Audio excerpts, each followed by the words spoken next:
ఇంట్లో ఒక అబ్బాయి ఉన్నాడమ్మా, ఎవరో వచ్చారు, మా పెద్ద అబ్బాయి అండి అని చెప్పండి. ఇంకా పెళ్ళి అవ్వలేదు. నేను అడగలేదమ్మా ఆ విషయం. వాడు కుంచుకు చచ్చిపోతాడు అక్కడ.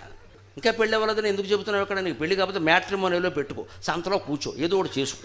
ఎవడు చెప్పకుండానే, ఎవడు అడగకుండానే. ఇంత కుటుంబ చరిత్రలు మన ఎవరన్నా అడిగారండి మన ఇంటికి వచ్చి? ఇదంతా అనవసరపు వాగుడు కాదు. వచ్చిన వాళ్ళ దగ్గర నాకు పెళ్ళి అవ్వలేదు, అయిన వాళ్ళు ఎవరో సుఖంగా లేమయ్యా మహానుభావ. నువ్వు సుఖంగా ఉన్నావు, ఉండరాదా? ఎందుకు వచ్చిన పెళ్ళి? దిక్కుమాలిన పెళ్ళి.